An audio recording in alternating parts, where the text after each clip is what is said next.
सच्चाई की राह पर लाख बिछे हों शूल, बिना रुके चलते रहें, शूल बनेंगे फूल।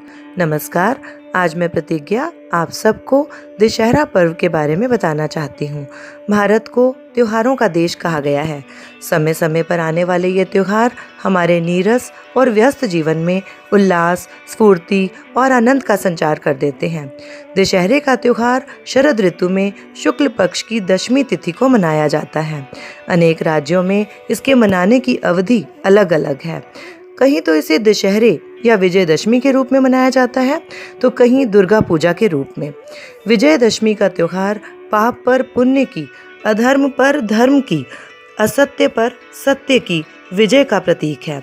भगवान राम ने अत्याचारी और दुराचारी रावण को नष्ट कर भारतीय संस्कृति की रक्षा की थी। दशहरा हमें उन्हीं शुभ घड़ियों का स्मरण कराता है। दशहरे को भारतीय बड़ी धूमधाम से मनाते हैं।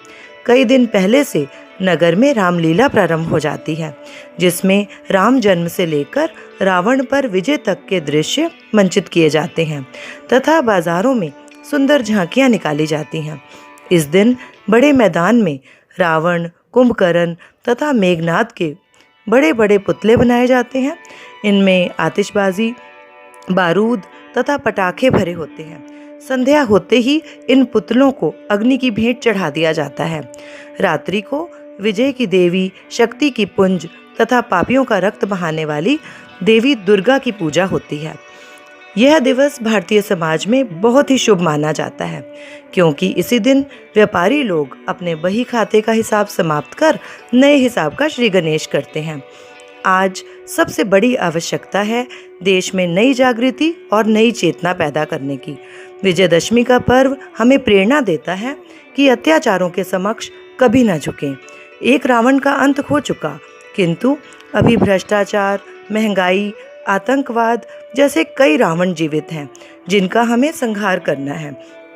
दशहरा हमें राम के समान पितृभक्त, लक्ष्मण के समान भ्रातृभक्त, सीता के समान पतिव्रता और हनुमान के समान स्वामी भक्त बनने की प्रेरणा देता है। हमें अपने त्योहारों के महत्व को समझकर इसके आदर्शों का पालन करना चाहिए। अंत में माननीय निदेशिका महोदया, अध्यापकगण की ओर से आप सबको दशहरा पर्व की हार्दिक शुभकामनाएं। धन्यवाद।